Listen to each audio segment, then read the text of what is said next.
So Jorgen works as a freelance at multiple universities around the world, but for the past few months has been working with Syracuse University in Strasbourg, France.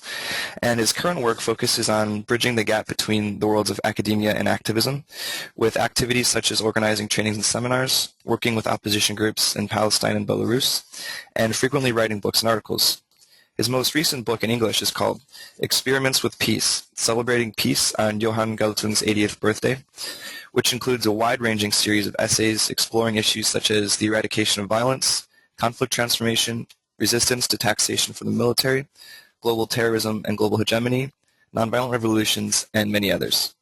And at this point, I would like to let Jorgen go ahead with this presentation. Thank you, and welcome all of you.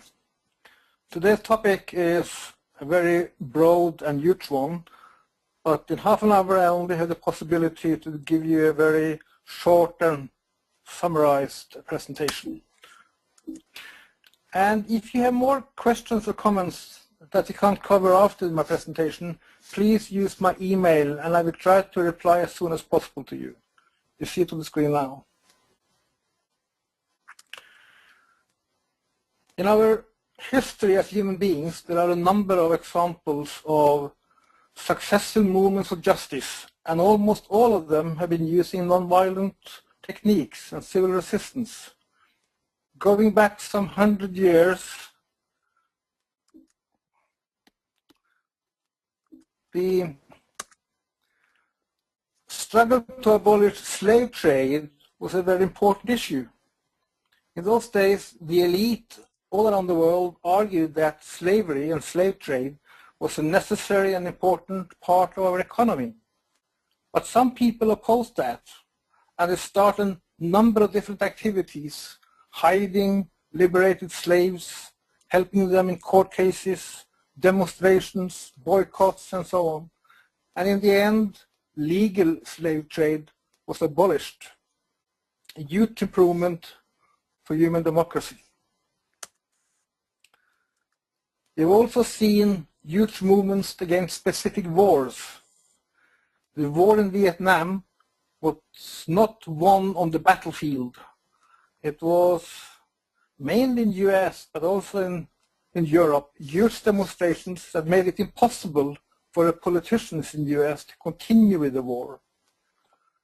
They could, of course, have bombed Vietnam back to the Stone Age if they wanted, but the political space for more military means was not there.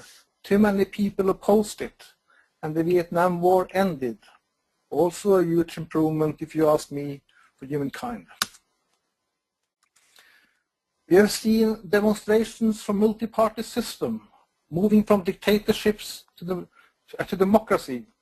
Here's a photo from Georgia, where people demonstrated outside the parliament asking for multi-party system to be implemented, and in the end the old regime stepped down.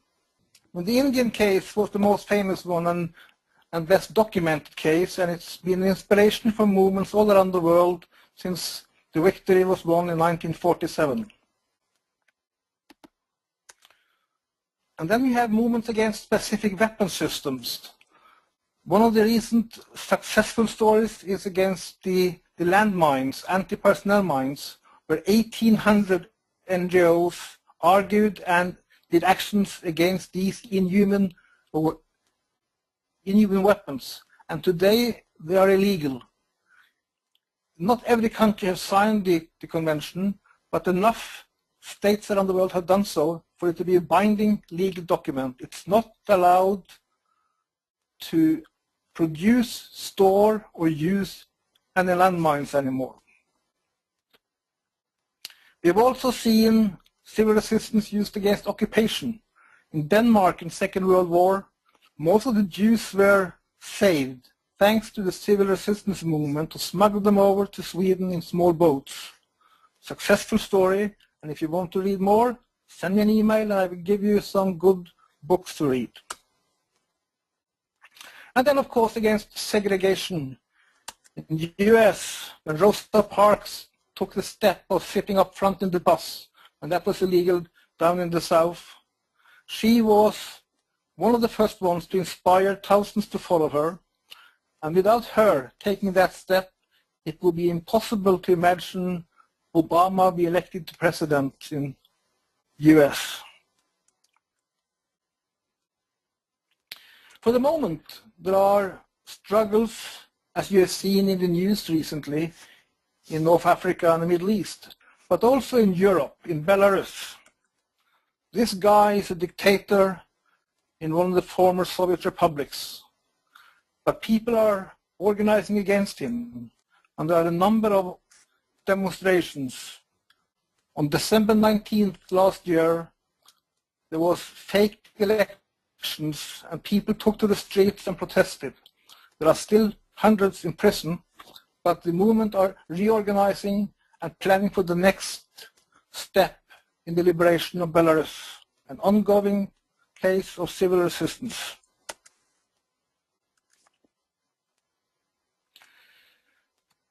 What is meant by a non-violent political revolution?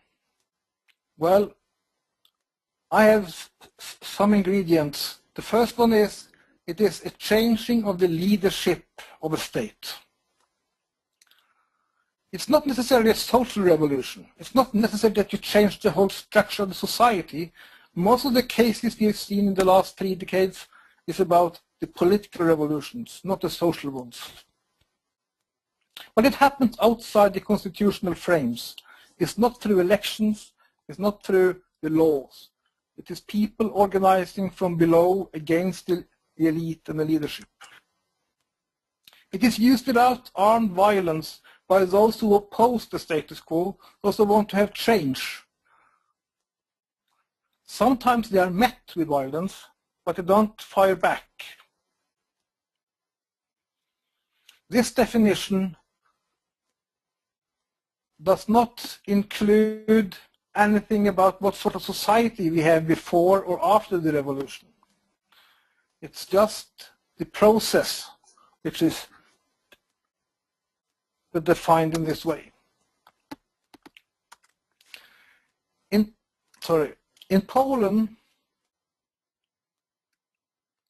in 1980, Solidarność, the trade union, organized strikes and demanded independent trade unions.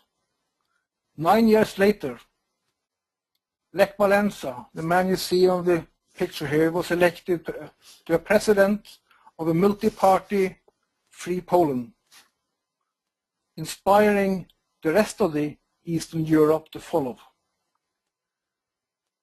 In Burma, both in 1988 and 2007, the monks took to the streets, followed by hundreds of thousands of ordinary people, demanding the military dictatorship to be removed, stepping down. They failed so far. They were met by extreme violence, but they did not fight with violence back. And they are still organizing for the next crossroad where they hope to be able to remove the military dictatorship. Serbia, 2000, on the 5th of October, led by the student movement Otpor, they forced Slobodan Milosevic to step down, a very successful case moving from authoritarian regimes to multi-party democracy. Less well known is maybe the Francophone colonies in Africa. In Benin, 1989-90, trade unions, women's networks, farmers, human rights organizations organized strikes and demonstrations and demanded a national assembly to discuss the future of the country, and they won. Benin moved from one-party system to multi-party system in 1990 and 91, and inspired more of the former French colonies in Africa to do the same. In the Philippines, 1986, Marcos tried to win the elections but lost. He clung to the power and people took to the streets. The army, after some months of demonstrations, agreed to follow the opposition leader, Corazon Aquino, instead of Marcos, and Marcos had to leave. One more country removing the regime they didn't like by people power.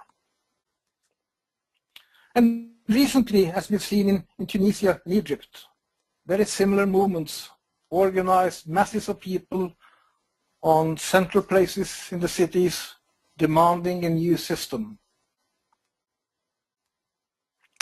All of these cases should be studied. This is just a short overview. And in all of them, there is a question of power. And to understand what's going on, we need to define what is power. We have, of course, power over something and power to. We have power to prevent and power to act. When I was 18 years old, I was called up for military service in Norway. And I realized that I had the power to decide if I should be a soldier or not. The state had the power to punish me, but not the power to make a soldier out of me. And that was very important learnings for me to realize that even if you have a very powerful opponent, in some cases it's up to you to decide. I had the power to decide on my own life. And the main idea is that power being dependent on cooperation. This was developed by Gandhi and later by others. It is that all political power is dependent on some sort of cooperation from below. If you could imagine the old Greek temples, there's a structure of power who are based on pillars. For example, people paying taxes. People are working, doing military service. The police are doing their job. And the militaries are doing the job. People are normally civil obedient, and the bureaucracy is functioning. What would happen if people stopped paying taxes? That was one of the actions used by Gandhi against the British Empire. He refused to pay the salt taxes. If you, in addition, had strikes, people refused to work, like in Poland in the 80s. If these pillars are removed or weakened, you will see that there is less base for the power to be based on. Massive civil disobedience will make it very difficult for the power holders to stay in power. And if even the bureaucracy stops working, like we saw in Egypt very recently, there are only two pillars left. It is the military and the police. And if even they refuse, and these two last pillars are destroyed, then the power will just collapse. This was a very simplified picture, of course, but I hope you will get the idea that without these pillars from below, no regime could stay in power. When I grew up 50 years ago, the revolutionaries were namely people like Che Guevara, with Kalashnikov, very macho, and we have seen cases of them carry out armed revolutions. Today, the modern revolutionaries is very often a woman confronting the police in front of the parliament. And they are more successful today. In the recent 3 decades, most successful revolutions have been carried out without the use of arms. I have, in my research, identified 6 waves of nonviolent revolutions in the last 30 years. All of them are under-researched. There's a number of things we need to study more here to understand what was going on. But the first wave started in Poland, went on to Bolivia, Uruguay, and the Philippines. It was mainly trade unions, and one of the supporters from outside were the Catholic Church. Very obvious in Poland, but you had a Polish Pope for the first time, but also in Bolivia and Uruguay and the Philippines, the Catholic Church played a very important role. After that wave, you saw Eastern Europe, with East Germany and the Berlin Wall as the most spectacular event, but also Czechoslovakia, Hungary, and a number of the former Soviet republics, the Baltic states, and Russia itself had non-violent revolutions. The third wave is what I earlier mentioned, the Francophone Sub-Saharan Africa, with Benin, Burkina Faso, Guinea, Senegal, Mali, Malawi, Madagascar. Very exciting cases of non-violent revolutions, massive mobilization of ordinary people demanding a change, and they gain victory. The next wave is what we call the colored revolution, starting in Serbia 2000, Georgia 2003, Ukraine 2004, Kyrgyzstan and Lebanon 2005. The fifth wave is a result of the financial crisis. In Iceland, in Reykjavik, the capital of Iceland, people stood outside the parliament for 8 weeks until the government resigned. And we saw similar developments in Latvia, Hungary, and the Czech Republic, and it may be more, where the whole economy is collapsing and people doesn't accept the former political leadership anymore. And then, of course, the last wave, number 6 so far, with Tunis and Egypt. And it will for sure be more cases in that list. What about these two last ones? Will Yemen, Syria, Bahrain, and more follow? Well, there is no guarantee for victory. There is not a rule, natural law that say all peaceful revolutions will gain victory. Just like armed conflicts, the outcome is very difficult to predict. And Libya, it looked like Libya was going to be country number 3 in that wave, but then it ended up in a civil war, armed struggle, NATO invaded, and so on. Well, Libya is a little different from Tunis and Egypt. I don't think there was any preparation for unarmed struggle in Libya. But we saw groups in Libya who have been preparing for armed struggle.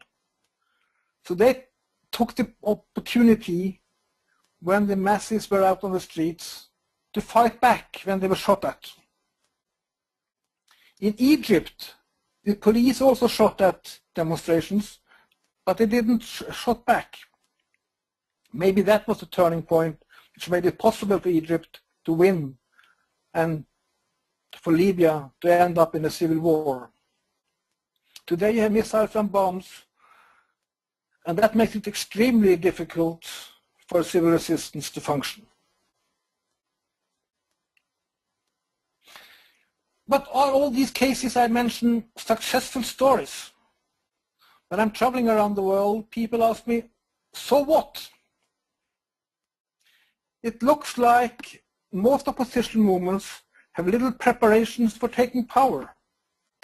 They are able to remove the old dictatorship, but so what?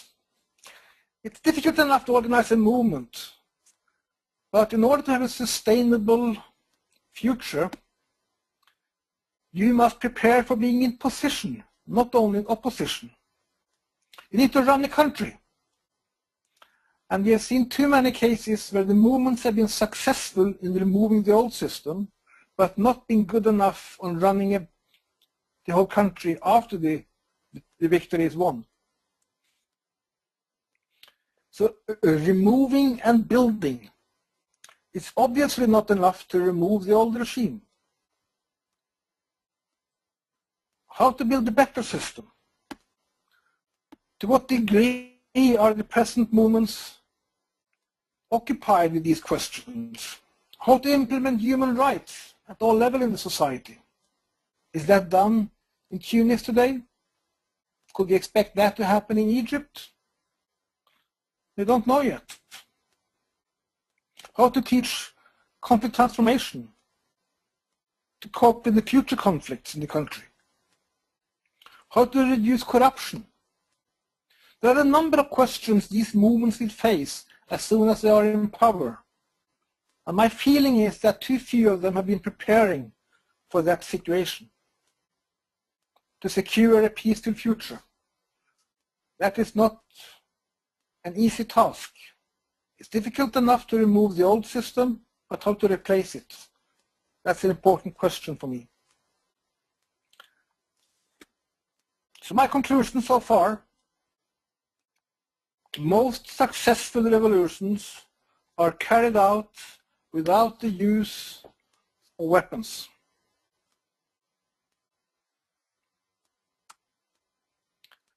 It is easier to remove the old system than to replace it. I'm not saying it's easy, but it's easier.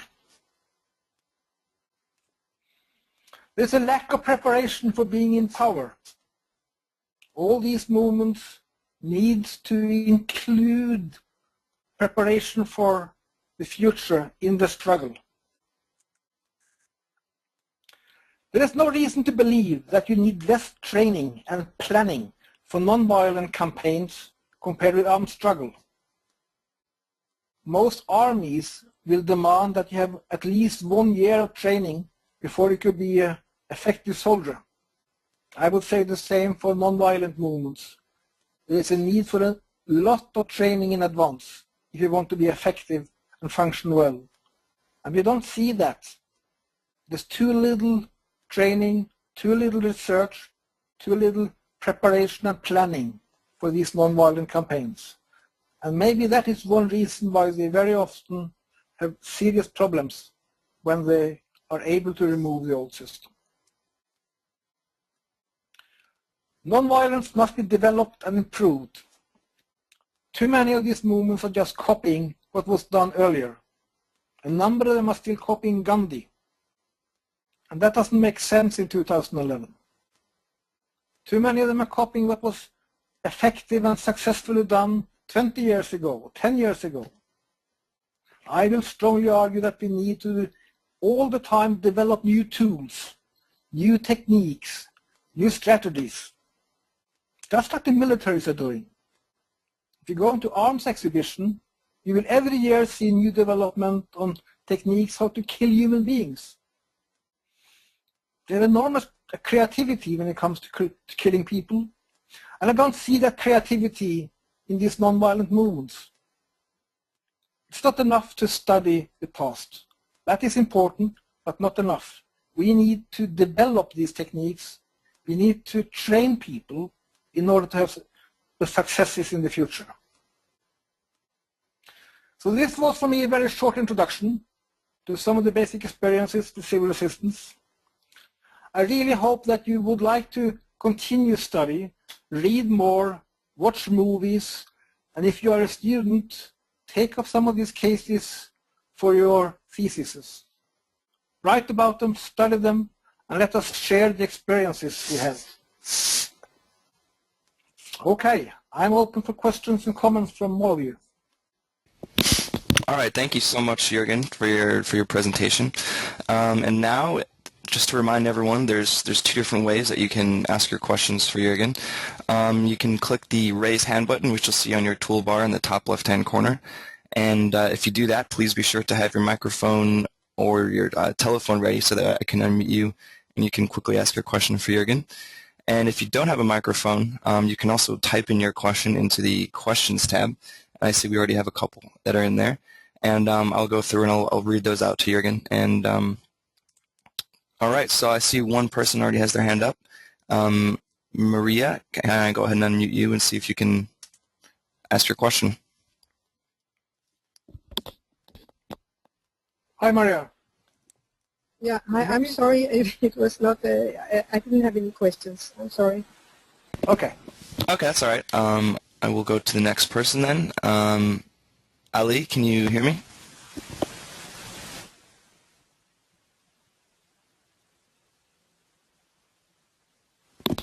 Are you there, Ali?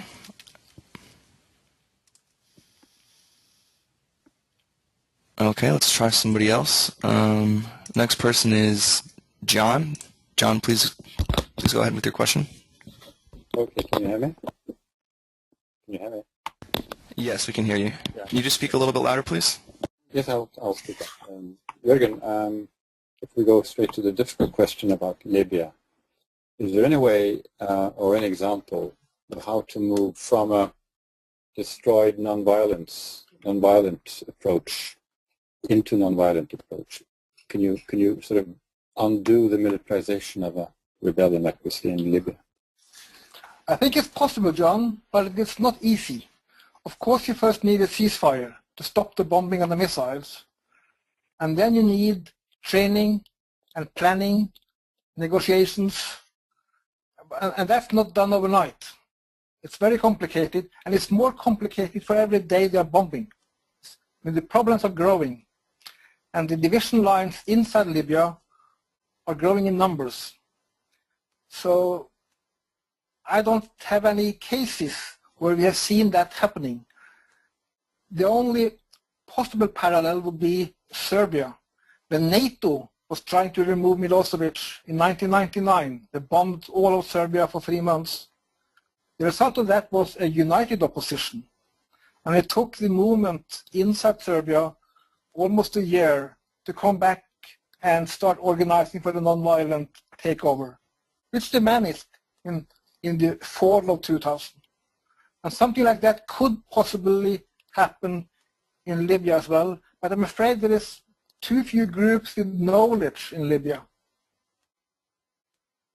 the knowledge about non-violence. Okay, so this one is a written-in question from Sherry, and I think it's kind of a similar question, except she wants to know what the key difference is between effective nonviolent revolutions and those that start out as nonviolent but transition into an armed conflict. And the example she cites is Libya today. Yeah, you see, we have always a number of cases with a mixed use of means. There is not any case that you have only armed means, only violence. It's always combined with different components of non-violent techniques, demonstrations, lobbying, negotiations, and so on. So almost every case where violence is used also include non-violence. And why it changed from non-violence to violence is not easy to explain if you don't study every single case. There is not a general rule here saying that every time this happens, you will end up in arms. But in the cases we have seen without moving into armed struggle, there's been more preparations for non-violence, more education and more training in advance. Our next question comes from Nancy. Please go ahead with your question. I wrote my question in, but can you hear me? Yeah, I hear you, Nancy. Oh, okay. Thank you. You described Iceland as being part of one of the waves of revolution, and what revolution? Well, it was a massive mobilization of ordinary citizens outside the parliament a little more than a year ago to oppose the government who has taken them into this financial crisis. And the government resigned outside the constitutional rules. That's why I include them. I see. Thank you.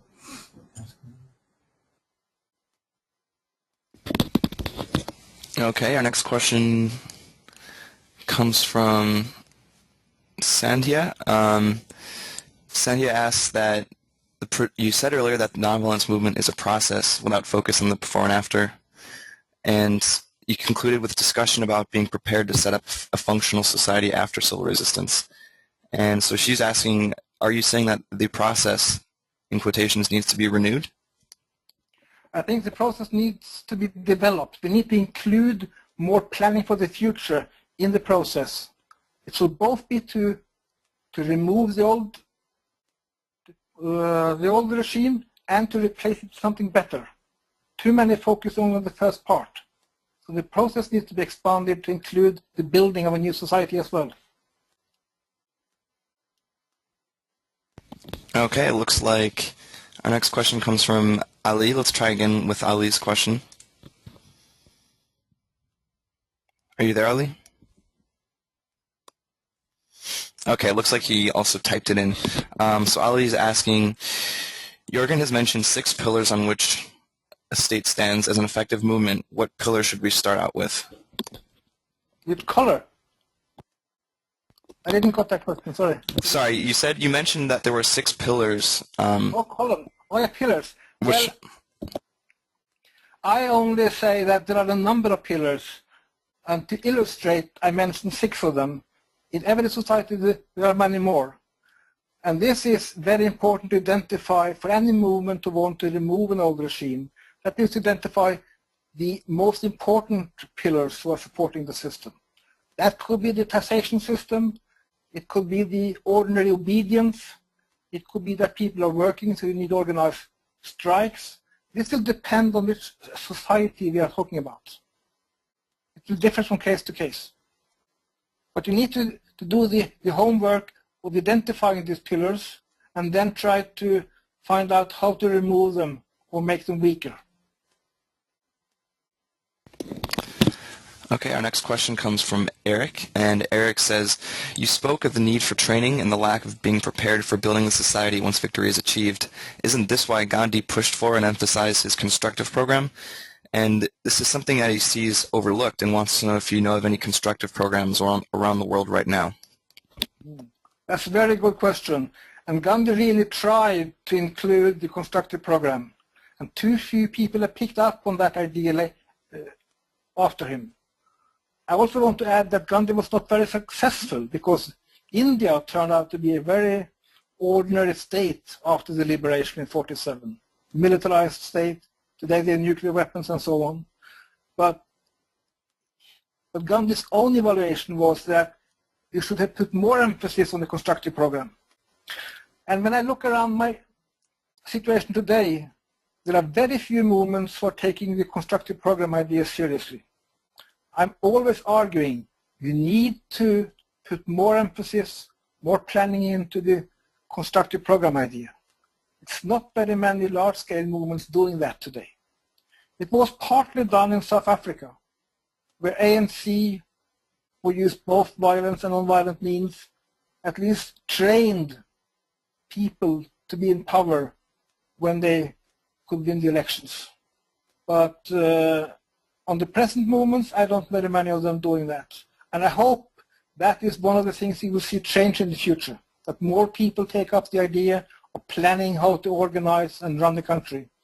And that is, in the Gandhian term, a constructive program. Okay, it looks like John has a follow-up question. Please go ahead, John. You're now unmuted.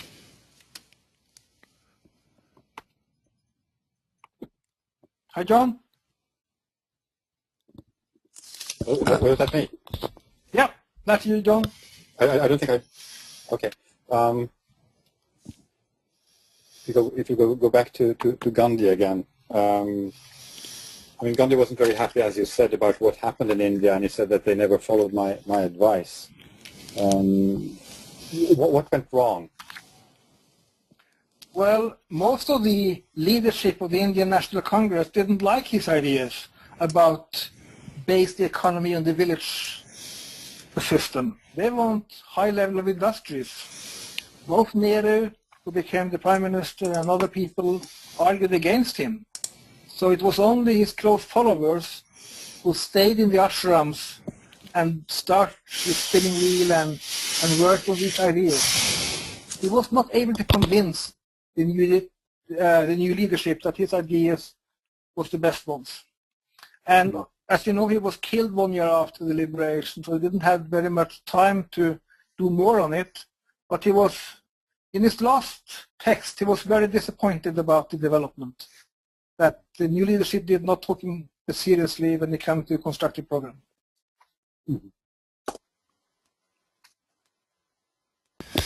Okay, our next question is from Shobila, and Shobila asks, any ideas on how nonviolent movements can be used in countries like India, one of the largest democracies in the world, where the intolerance has been on the rise and people seem to get accustomed to the corrupt system? I have some ideas, and I have very good friends in India who's working on it, but they're not big enough. They still need more participants and more activists, but they have very good ideas how to do it. But India is growing into quite ordinary, almost westernized society in many respects. The growing middle class are more busy with fancy lifestyles and so on. And the poor people of India, the Dalits and other scheduled classes, are organizing to improve their own life situation, but not powerful enough. They need more support from outside, and they need more people to support them inside India. But if you want to have good contacts, send me an email and I will give you names to groups and individuals who are doing very good work in India today. All right, our next question comes from Jim, and Jim says that this talk seems to imply that groups like the Youth Climate Movement would benefit from training in the passive nonviolence, and he wants to know if you have any further thoughts on this topic. Yeah, I would argue that all of the modern movements, environmental movements, different kinds, animal liberation movements, women's movements, should do more training. You see, I sometimes lecture at war academies, and I'm impressed by my students there because they, in the curriculum, know all the history of military battles, back to the wars of Napoleon. They've been studying them, evaluating them, and learned from them. But when I talk to the women's movement, environmental movement, peace movement today, they hardly know what was happened 20 years ago, not to talk about 50 years ago. So these civil society movements have not been good enough on documenting what they've done and evaluated their experiences and learned from them. The militaries are much better than us when it comes to these things. And my hope is that the movements of today will be better on evaluating and documenting what they're doing.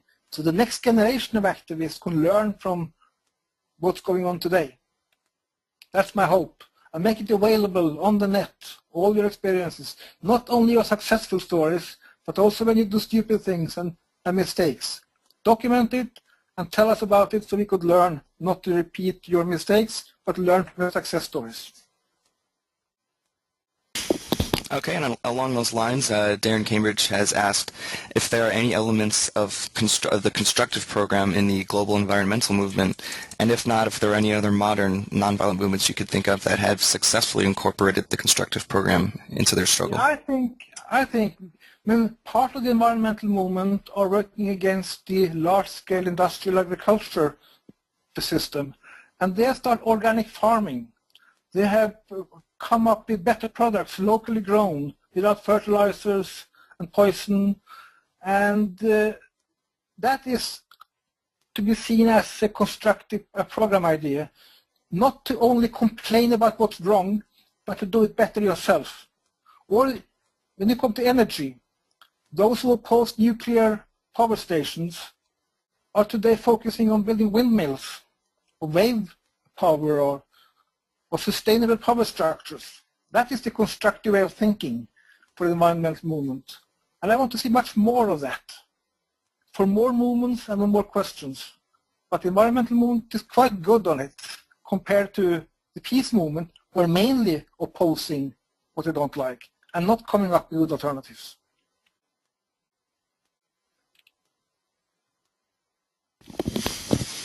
Okay, and are there any other questions that we have right now for Jorgen? I have one more from John. Please go ahead. Okay, good. Thank you again. I want to, if you could say a little about the role of the United Nations in all of this. I think that I'm studying Dag Hammarskjöld these days, and I see that he was very keen on opening up the United Nations for the smallest states and for people in general, and that he, for instance, opposed very much when the rich countries through OECD and the DAC, the DAC committee, tried to take so-called responsibility for the poor countries. And he opposed that vehemently, and he said this is sort of a hijacking. And I think this hijacking has been even reinforced these years, particularly with Ban Ki-moon and others, even Kofi Annan. What role can you see the UN play in this mobilization from below against this huge dominance that we see from the rich countries? Well, I am one of these people who are very disappointed about the present UN, but I would like it to stay on, but to improve. And the main problem as I see it is the Security Council and the 5 countries with veto power. 80% of the veto power are in the hands of Christian countries. And they're using the Security Council decisions against Muslim countries all around the world. If you moved on to the General Assembly, where every state has one representative and no one has veto power, give them more power. I'm quite optimistic about the UN if you could reconstruct it in that direction. And maybe they could even have more focus on organizing and training for civil resistance. Give them the tools, give them ideas, inspire them to set up international armies of peace activists, civil resistance, to be used in cases like in Libya today or other conflict zones. Hopefully they could be there prior to the violence, but even if the violence is starting to escalate, send in peace-trained people who knows non-violence, knows civil resistance, knows constructive work, and have them working. That would be a much, much better idea than asking NATO to bomb the country. So the UN today is not very nice in my eyes because they are misusing the power in the Security Council and it's not very democratic organized. But a General Assembly or a more representative body with more power, then we have a good UN future. Okay, our next question comes from Jim Barton. Please go ahead with your question. Hi, this is a little bit more of a comment. You can hear me now? Yeah, I hear you. I'm very excited by the growth of the global internet over the last 2 years. I have more acquaintances around the world than I did the last 30 years. And I would encourage you and the International Center for Nonviolent Conflict to take advantage of this because we can now have YouTube's videos and live teleconferences and webinars. I went through some very high-quality nonviolence training in 1977 as part of the early anti-nuclear movement in the U.S. And there hasn't been a lot of demand for it since. But now that it's technologically possible, I think at a very low cost, maybe we could have a global military academy, so to speak, of nonviolence training. So I just wanted to encourage that to happen, and I look forward to getting your email address. Thank you. Excellent idea, and I really like it. We should use the advantages of internet and all the possibilities without forgetting those who are not connected yet. We need to help them as well. But absolutely use the internet more, and ICNC is doing quite well so far, but there are many more possibilities to expand on using these modern way of communication. Still, we need to meet in physical meetings as well, to hug each other and be better friends. But as a component, absolutely more internet. Good idea. Okay, our next question comes from Nancy. Nancy, are you there? Hi, I'm Nancy. Yes, I am. I have a, yes, you had mentioned that nonviolent movements need more cooperation. And I would like to know what you mean by that. Being, you know, a citizen of the U.S., it seems like we're always involved everywhere. And so what do you mean by cooperation? Well, I had the possibility to travel around quite a lot. I've been working in more than 100 countries the last 25 years, and I see so many good activities in different places around the world, but we don't know about each other. We should have a better communication with different groups around the world to learn from each other, to be inspired, and to tell each other what we are doing ourselves. So I feel that too many groups are too isolated. They should cooperate much more and join their forces. in that way you could build a network much stronger than the single units you see around the world today. This is a bit more of a general question. This comes from Darren, Cambridge. And Darren asks, what importance, if any, is there for nonviolent movements to have a clearly identifiable leader like Dr. King, Gandhi, or Aung San Suu Kyi? Well, there are a number of cases where you can't imagine a success without the leadership. But you have also seen cases without leaderships having success stories, like in Serbia in 2000. There was not a single person who was the clear leader in that movement. And you couldn't see a clear leader in Egypt very recently either. So I think it is a very contextual case. You need to discuss every single case. Do we need a leader in this case or not? In some places, it's quite obvious that they have been very useful to have a leader. But it's also the possibility that one single leader could be a weakness. If that person is removed, killed, or whatever happens, the movement could collapse. So some people would argue, try to do it without leadership. Others would say, we need a strong leader to lead us. And I think we need to study each single case before we can make up our minds on what is the correct thing to do in every case. It's not a general rule that you should have a leader or you should not have a leader. But bring that question up and discuss it when you are in the movement. What is the good thing about having a leadership, and what is the weaknesses with it? As a follow-up question from looking at leadership on the other side, Darren also wanted to know what are your thoughts on the Ibrahim Prize, which pays leaders to basically step down from power and allow for a peaceful transition. And do you think this kind of financial incentive could be effective? Maybe the few cases. I haven't seen very good evidence on that yet, but maybe that's a possibility. You see, there is a problem here, because if you have a dictator and people who have been suffering under that dictatorship, they want some sort of a court case, some sort of justice to be made.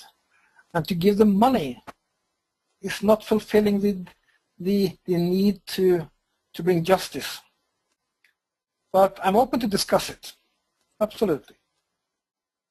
So along those very lines, Elliot asked, what do you think the role of the International Criminal Court has been in stopping both the ruler and stopping people from resorting to violence in all these different movements? So far, very little. And that is also a very interesting question. We know from studies of ordinary crimes that violent crimes is not prevented from the possibility of being taken to court and put in prison. The crimes is not connected to the possibility of being punished. And I'm not sure if ICC will prevent any future dictator to be brutal. Probably not. And what we also know is that if it's already a case that the dictator will be taken to ICC, then there is nothing to prevent him, it's very often a man, nothing to prevent him from just being even more brutal, because he will take him to court after all. So I'm not very sure about ICC. I like the idea when it was started, but I haven't seen the very positive effect of it so far. And it could even in some cases be counterproductive. That it prevents us from giving the dictators a possibility to step down and keep his face, not being humiliated or punished, which maybe will be easier for him to do if he was not taken to court and put in prison for the rest of his life. So we need to discuss more about the role of punishment. We know for sure it doesn't function for ordinary criminals, and I would like to hear good arguments why it should function for war criminals. All right, well, we have time for one more question, and John, you can go ahead right now. You can hear me? Yeah. We're all very intrigued by situation in North Africa and how Tunisia can go primarily nonviolent with its revolution, be successful quickly, and Libya degenerate into the millennia-old model of civil war. You mentioned that you didn't think Libya had as much preparation for nonviolent struggle. Do we know anything for sure about how much was done in Tunisia ahead of time, or what was or wasn't in Libya, or even in Egypt? Do you have any first-hand knowledge of how many folks like yourself or me might have been on the ground teaching? A number of people have been both in Tunisia and even more in Egypt for at least the last 4 or 5 years. A lot of material are written in Arabic, in the manuals, handbooks. There are groups like the April 6th youth group in Egypt have been working for 4 years. And there are many more of them. Seminars organized by people from Europe and the US has been in Egypt many times. So there was more of a base to start thinking non-violently about it when the revolution started. One quick I don't know about anything from Libya.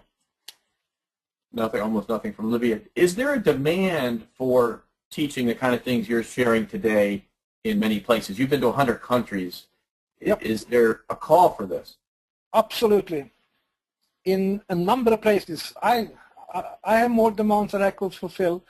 And the most interesting thing for me in the last years has been to visit groups who are today using armed struggle. Some of the guerrilla movements ask for it. They want to know, how could it happen in Poland in the 80s? How was it possible in the Philippines? How was it possible in Serbia? So there is both those who are today using armed struggle and all the civil society movements. They are they're requesting trainings and manuals and seminars and conferences all the time, everywhere. And along those lines, if anyone has an interest in learning about past or present cases of nonviolent struggle, you can feel free to go to our website and go to the Movements and Campaigns section. And our website is nonviolent-conflict.org. And if you click on Nonviolent Conflict Summaries, we have a list of 20 or 30 short, easily digestible summaries about a lot of the struggles that Jorgen mentioned today and some other ones that have been going on recently. So I definitely recommend that. And on those lines, Jorgen, I think we are out of time, but I wanted to say thank you so much for your wonderful presentation. And were there any final comments that you'd like to make? Could you circulate my email if people want to have the communication with me afterwards? I think it is on my screen now, but maybe you could send it out. Certainly. I'll definitely forward your email address to everyone in a follow-up email so they can contact you. That's fine. And once again, thank you so much, and I'd like to remind everyone that this webinar has been recorded and it will be uploaded to our website very soon, along with Jorgen's presentation slides. So if you missed any of it or any technical problems, you can go back and take a listen. And sorry we couldn't get to everyone's questions. I see there's still a few questions that were unanswered. But if you have anything further you wanted to ask Jorgen, as you said, you can email him at that email address, or also you can send it to webinar@nonviolent-conflict.org, and we'll be sure to forward it to him. And as I mentioned, be sure to keep an eye on the website, and we will continue to update our spring presentation schedule, and you can expect another webinar very soon in the near future. And so, Jorgen, with that, thank you so much, and I want to wish everyone a pleasant day. Thank you. Thank you very much.